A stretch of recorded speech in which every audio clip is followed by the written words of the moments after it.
Welcome back to part 5 of saving my Comanche and building it into an awesome off-road rig. So today we are actually going out and we are getting things, stuff to fix it instead of just moving one Jeep or moving parts from one Jeep to another. We're actually getting stuff to fix it, so we're going over to the Happy Tire headquarters today. Not over at Watkins Automotive. We're going all the way to the Happy. It's not very far, but we are indeed going to my shop. So you might be wondering, what am I doing with the street sign? And before you start to question anything, no, I didn't steal it. I actually got this one from a yard sale and decided that it would make really cool wall art for a long time. But what's really cool, is that this just so happens to be thick enough that I can make a floor pan out of it. So that's what we're doing today. We're making floor pans because after putting the HVAC into the Comanche, and yes, we are working outside today, after putting the HVAC into the Comanche, I realized how much of a pain that it was trying to guide everything in while trying to watch my step at the same time. So we're gonna fix that today. We're gonna fix that by, well, I guess that I have to open the door, unfortunately, and yes, I did put the door back on. But I'm going to be going through and I'm gonna mark out all of the holes, including this one, with cardboard, and then I'm going to use that as a template to build the sign into the new floor pan. Clearly this will still be here, but I think that I have a good little solution for that, just to try to prevent rust from spreading right there. And it's just, unfortunately, it's just going to involve me painting the inside of it and then covering it and sealing it all off. So we have a bunch of sealant, we have the sign, we have some rivets, and we are going to rebuild a floor pan today. So we're going to start out by, of course, doing the obvious, which is cleaning the surface. I found this little brush in the shop. And I'm going to take this Sharpie and I'm going to mark the less than obvious areas, just so that way I can't forget them. Just stuff like that. This little bitty section right here, you know, just stuff that you'd usually miss, just because we don't want anything coming up in the future. And then I'm going to circle this right here, just so that way I don't forget that it's there. I don't want to cover that. And I think that that's about it. I mean, we have this little section right here, this little section right here, and now we get to go find some cardboard. So I almost forgot that I have to sand it. So I have my Dremel tool, my Milwaukee Dremel tool, with the 80 grit sand wheel, just in that way it's not too rough on it, because this metal's already really thin. But we want to clean up the rust before we paint the rust, so in that way it doesn't try and spread, and then we're going to paint it. All right, so I have everything relatively cleaned up. Now we're going to go ahead and we're going to paint it.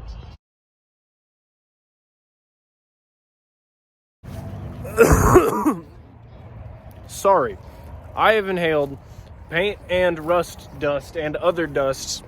I am allowed to cough right now. This is, whew, God, I'm going to need to let that air out for a second.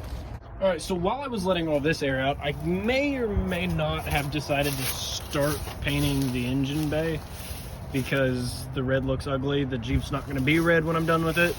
So, I don't know. I kind of get excited when I see spray paint. But all of that should have had a little bit of time to dry. Clearly, it's still got some wet spots everywhere. Not really concerned about that. I also went ahead and I painted the bottom side. Not going to show you that because that paint work looks honestly worse than up here. But now we're going to start tracing all of this with cardboard, just to use as a template. And then after we have the template, then we can go through and we can cut the metal, and then we can set the metal in. Sounds good? Sounds good? All right, so this is kind of what we're looking at for all of the rust coverage. So I put this bracket right here because it has this double bend right here, so it can match the frame line, and it'll cover this hole, and it's long enough that it can also cover this hole, which is great. We're gonna put that back, and then we have this piece right here that's cut along the trans tunnel, so in that way we know that it'll perfectly cover this big hole right here while avoiding this. Then we have a little square here. We have this bent one that I'm thinking that if we just rivet to the bottom and then hammer out and then put the top rivet in there, then that'll be good coverage. Same thing for this one. Then we have this big piece right here that we have lipped up because there's nothing for it to grab to on the right there. So we're gonna rivet it directly to the side. Sorry, All right, so now we get to take these inside to cut them off of the sign, and then we are gonna start the riveting process. So I will let you guys know what the pieces look like.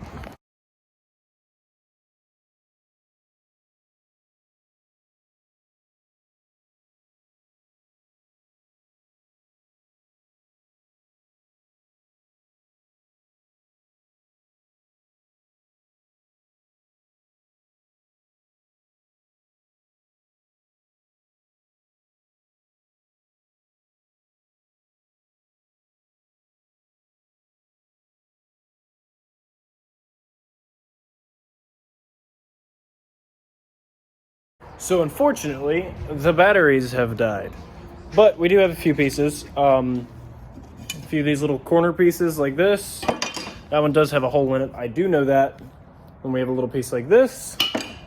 And then we have the big piece, the really big piece, which is right here. And what we're gonna do, I accidentally cut this the wrong way because I really wanted to kind of have this pointed up, but we're gonna bend it up. We're gonna bend this, here, you can't even see it. This tab right here, we're gonna bend up.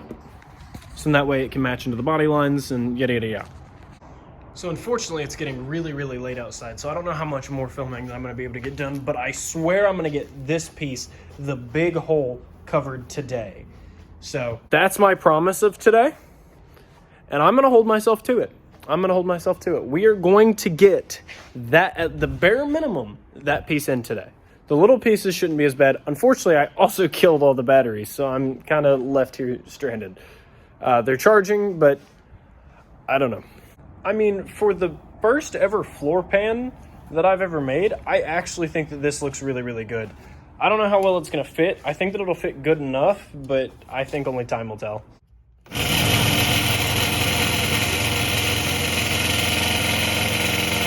All right, so it is officially super dark outside. This one's not quite ready yet, but like I said, we're getting this one in. I swear by that. All right, so I have all of my watertight sealant down, so then that way no water can get in even after it's riveted. And I think that this is gonna turn out really, really good. Now let's get it put in. All right, so I did what I said. I put the floor in. I got this piece of floor in. Now, is it fully riveted in? No. I couldn't get the rivet gun back here, and unfortunately it started flexing towards the back. So I had to use self-tappers, one being substantially bigger than the others just because this piece of metal was warped right there. And then I put a bunch of sealer around it. Now, thankfully, as ugly as this is, no one will ever see it. Now, the beauty of this is that I have carpet to put over it. And I feel like I have to keep reminding you guys that, even though I haven't even posted the video yet, because the work that I did on that floor was really ugly. It'll work. And it will be really, really pretty because you won't see it. And pretty is not knowing that it's there. So overall, I'd call this a success. It took me way longer than I thought that it would. Apparently stainless steel doesn't cut well with a grinder. I learned that, and apparently stainless steel has a certain drill bit. I did know that, but I didn't do that. So, but anyway, that was a really, really good solution. Something that people told me was kind of a waste of time to work on today, just because it doesn't run yet. But keep an eye out for tomorrow's video. I think that it's part 6, if I'm not mistaken. And like I say at the end of every video, this thing will be running in 30 days. I think that we're at about 24-ish now, 25, 24. I'm not 100% certain, but I'll check that later. And in a few weeks, I will drive that Jeep.